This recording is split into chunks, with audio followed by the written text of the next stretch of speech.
Buenas tardes, un gusto de saludarlos. Hoy voy a vamos a compartir algunas reflexiones sobre la imputación objetiva del resultado.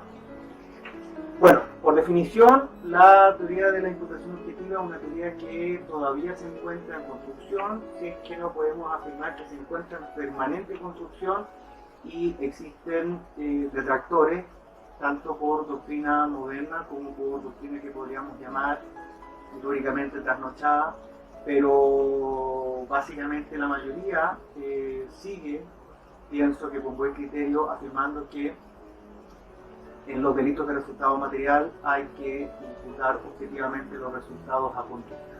Aquí estamos asumiendo una postura dogmática, estamos sosteniendo un sistema rothschildiano acerca de la imputación objetiva. Insisto, una teoría en permanente construcción, y lo que vamos a explicar ahora pensamos en la forma en que mejor se adecua a la identidad normativa del derecho penal en Chile. Partamos. Primero, afirmar a algunos jacobsianos, les va a explicar lo que voy a decir, que no se imputan objetivamente conductas, lo que se imputan objetivamente son resultados.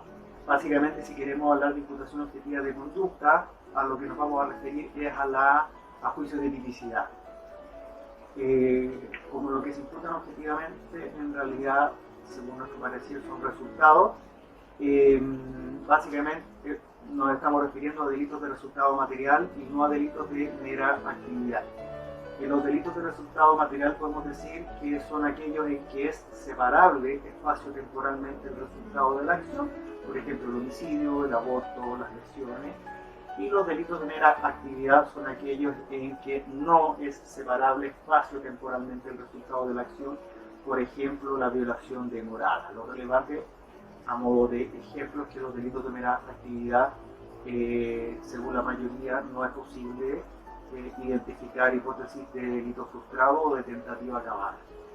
Vamos a en qué consistiría entonces la imputación objetiva según nuestra visión de la teoría del delito. La imputación objetiva entonces sería aquel método que se utiliza para poder atribuir un resultado a una acción.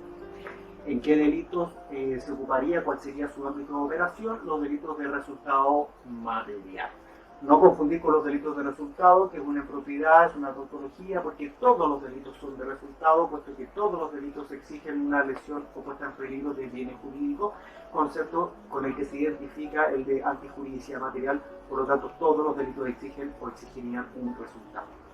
Bueno, ¿cuál sería la primera exigencia del criterio de imputación objetiva? Afirmar una relación de causalidad. Ese sería el primer requisito. El segundo requisito es afirmar la relevancia penal de la relación de causalidad. Entonces, el primer criterio es determinar la relación de causalidad, y el segundo requisito, afirmar la relevancia penal de la relación de causalidad. ¿Cómo afirmamos la relación de causalidad? No tenemos ningún problema en acudir a la vieja y buena doctrina causalista de la equivalencia de las condiciones a través de la fórmula de la supresión mental hipotética.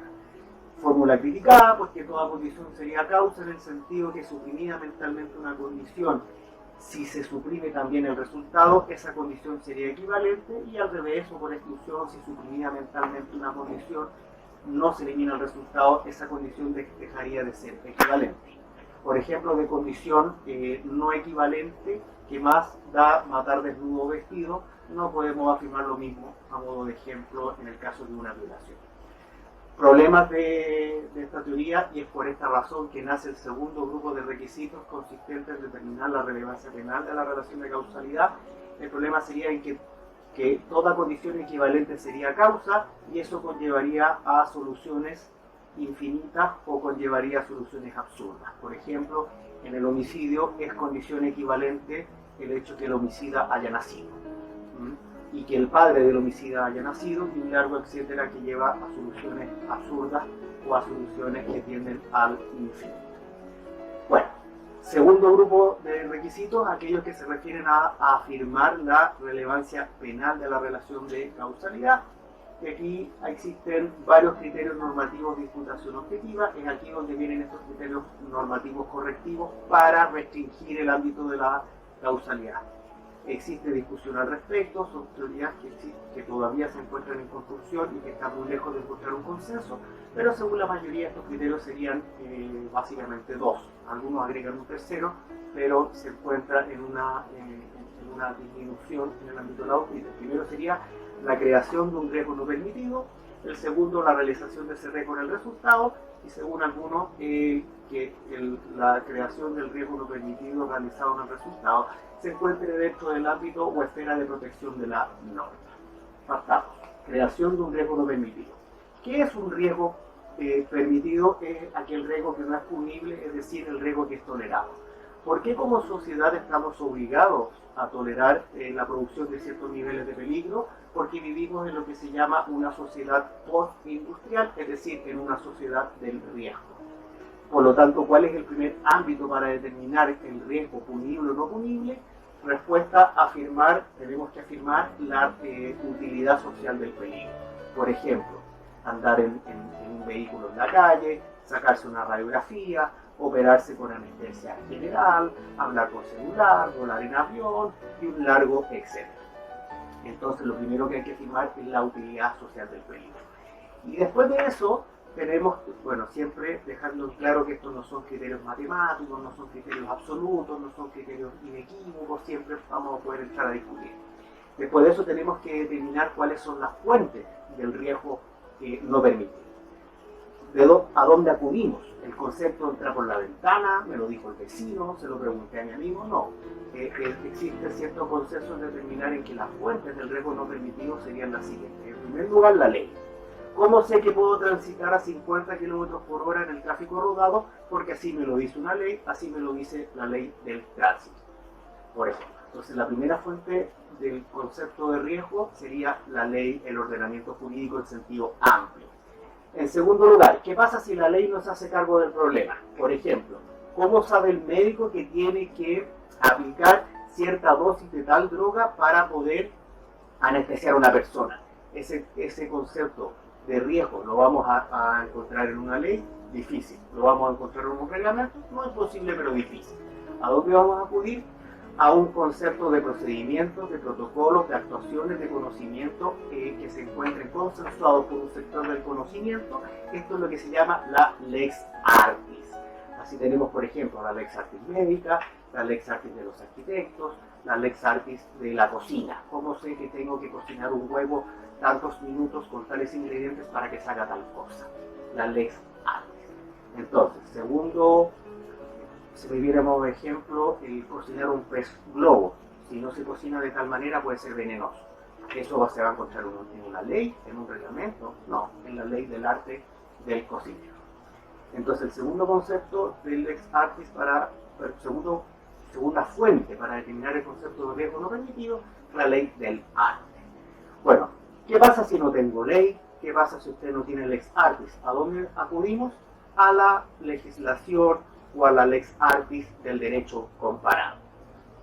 Esa sería entonces la tercera fuente del riesgo no permitido. El segundo criterio, el riesgo no permitido debe realizarse en el resultado. ¿Qué significa eso? Que la fuente directa e inmediata de producción de ese resultado emana derechamente de ese peligro que se ha creado. Por ejemplo, el ejemplo que se da, la persona que es accidentada, que necesita ir a un hospital y de camino al hospital es chocada la ambulancia en que transita por una persona que se pasa un semáforo en rojo o que iba ebria. ¿Ya? Algunos agregan ese ejemplo a propósito de la esfera de protección de la norma. Bueno, otro ejemplo, a propósito, si usted sigue el de la esfera de protección de la norma, un ejemplo de manual, la persona que cree que va a ser asaltada y muere de un ataque al corazón, y en realidad el asaltante iba a asaltar a la persona que se encontraba cerca de esa. Bueno, otros criterios normativos, hablamos hace un rato de la creación del riesgo, existen otros que se llaman la disminución del riesgo y otros que se llaman el aumento del riesgo. Si hablamos de la disminución de riesgo, el típico ejemplo X quiere golpear con una piedra Y la piedra va en el aire directo a la cabeza y Z desvía el curso de la piedra y en vez de caerle en la cabeza a la víctima le cae en el pecho. ¿Es responsable el sujeto que desvía el curso causal de la piedra, que le iba a caer en la cabeza y que lo iba a matar, y que en vez de eso le cae en el pecho y lo lesiona gravemente? ¿Responde esta persona por esas lesiones? Bueno, con el criterio de disminución del riesgo no. ¿Por qué? Porque favorece la situación de la víctima. El ejemplo del aumento del riesgo es similar, pero en vez de favorecer la posición de la víctima, la desfavorece. El bromista que saca, por ejemplo, el triángulo de la persona que se encuentra con su vehículo en pane en la calle y producto de eso es chocada la víctima y la víctima muere. Ese gracioso sería responsable porque desfavorece la situación de la víctima y por culpa de eso, por su intervención, se desfavorece la situación de la víctima y se causa el resultado. Otro criterio de imputación objetiva, existen muchísimos más, estoy señalando los más comentados por los manuales. ¿Qué sucede con los conocimientos especiales? ¿Cómo nos hacemos cargo de los conocimientos especiales? Es decir, por un conocimiento que va más allá del conocimiento del hombre medio, es decir, ex ante el hombre medio, no habría observado la misma actitud que observó el sujeto en el caso concreto, pero tomando en consideración otra cosa, este sujeto tenía un conocimiento especial que de haberlo aplicado no se habría producido el resultado o se habría producido de una forma más favorable, ¿ya? Yo pienso que el conocimiento, bueno, si usted sigue una teoría lacosiana, en base a una imputación objetiva referida a roles, podríamos decir que no habría competencia organizacional y otras cosas que no entiendo muy bien de los lacosianos, pero pienso yo que el conocimiento especial, por desfavorecer la situación de la víctima, creo yo que es un riesgo que no podría ser tolerado por el ordenamiento jurídico. Estoy pensando en el médico. No es lo mismo el médico que lleva 40 años ejerciendo la profesión al médico recién titulado.